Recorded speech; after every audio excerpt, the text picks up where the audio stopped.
Hey guys, today we have another X-WING build, and this is Revell's 1/48 scale Master Series X-WING. Now this is really just a fine molds kit. It even says that on the box right here. It says a fine molds model kit.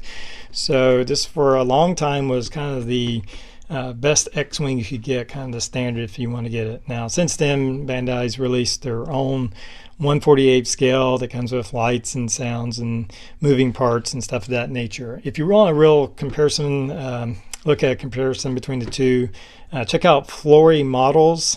He does a nice review of this kit and a comparison with the Bandai kit.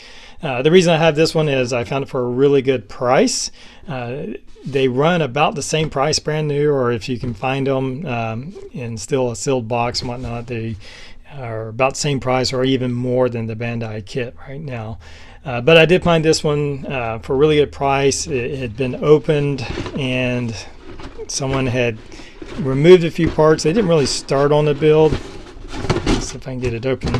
They didn't really start on the build, but they had removed it from the plastic, and a few parts were removed from this sprue, and they had put down there. Everything looks to be in place. Hopefully we're not missing any pieces. Everything looks to be there.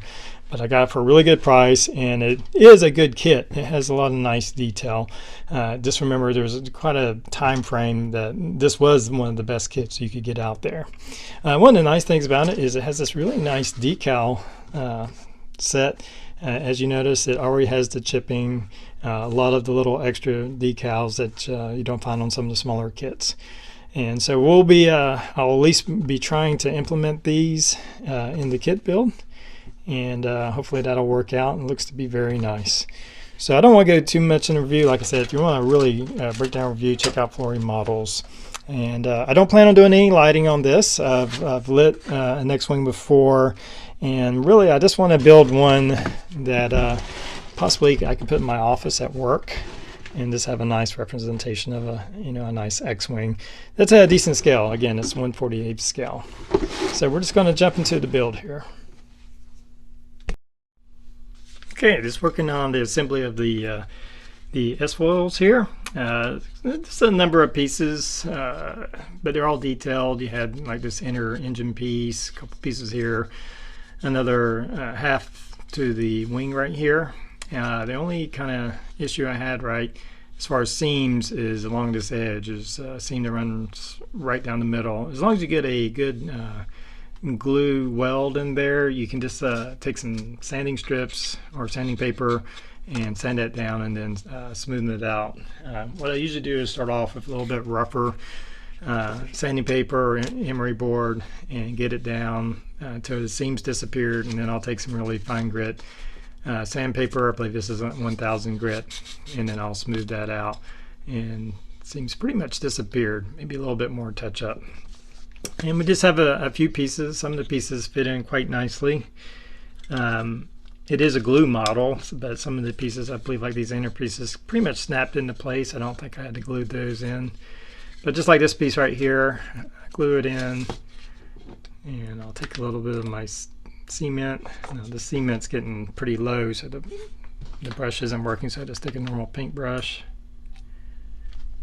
and just a little bit to kind of hold it in place. And that should be enough. I'm also working on the painting of our X-WING pilot, or Luke Skywalker. I just did, as you can see, a orange base coat over the whole thing, and now I'm just working on detail painting. I still have to add in the facial colors, his little center part is gray, his visor is more of an orange color thing type looking, and so he's coming along. Here we have the different parts of each engine. Now I've already attached the two to go on the top of the S-foils. And some very nice details, including this little part right here. But attaches pretty well. It pretty much snaps into place, but I put a little glue just to hold it in there. You do get the option of doing landing or the flying configuration, which that's what I'm going for. It's going to be displayed in the stand. So I'm going to be using these solid pieces here, but it does give you the option to have the open ones with the landing gear down if you wanted to display it in that manner. But some very nice detail. All right, have the wings all together.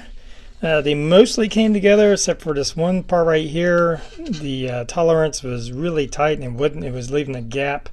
I got as much as I could. I ended up putting a little bit of plastic putty in there. Kind of still wasn't a major gap. I got that filled in. Put the wings in. As you can see, I have the cockpit in there and somewhat painted. I may do a little bit more detail. I was missing one part. I found out the little targeting computer, that part was missing out of this set, so I just fabricated a little one of some plastic and some wiring, painted it up, and so that's set in place.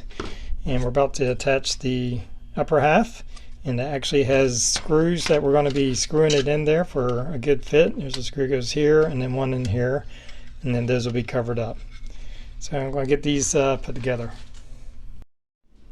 Alright, so even though we have some screws in here to hold the body together, as you can see, I still end up having to compress and put a little bit of glue right here. There was just a tiny bit of a gap that I didn't like, so we're sealing it in. Actually, this should be dry now.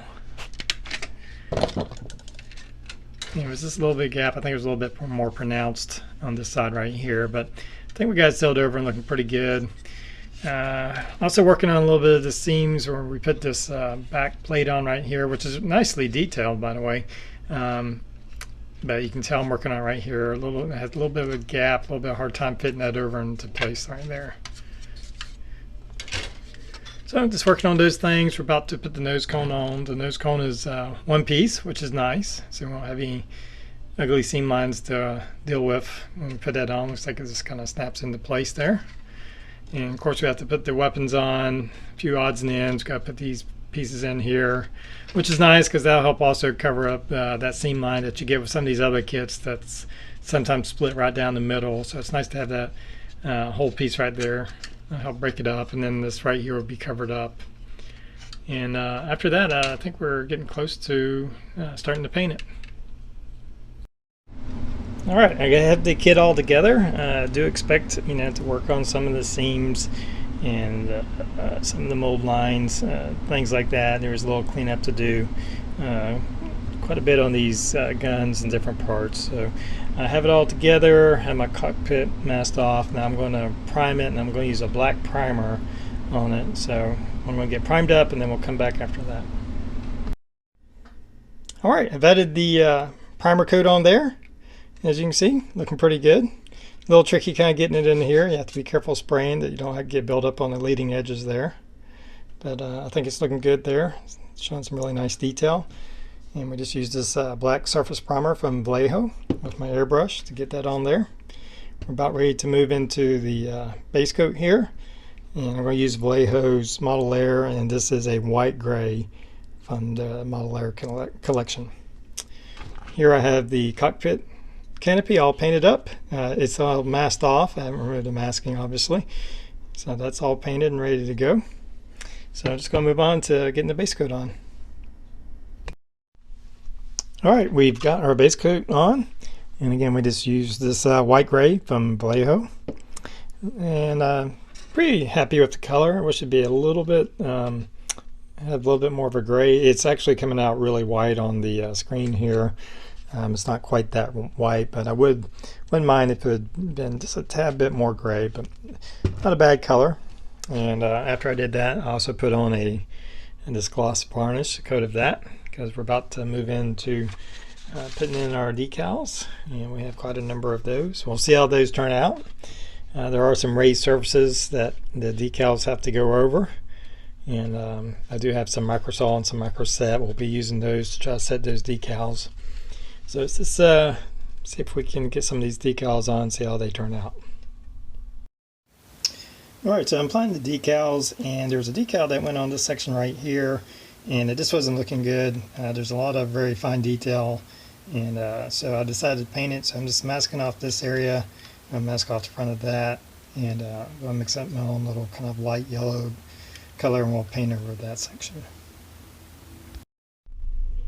Alright, that turned out pretty well. We got our color on there. I think it's going to look much better than decal. Of course, we're going to weather that up and give it some battle damage and stuff of that nature. And to do that color, I just mixed in a little bit of this model here, this medium yellow, and I mixed in a little bit of this model color beige to tone it down a little bit. I didn't want it so stark. I wanted kind of a softer yellow on there. So I think that turned out pretty well. Alright, as you can see, we got a lot done here. Finished up most of the decals.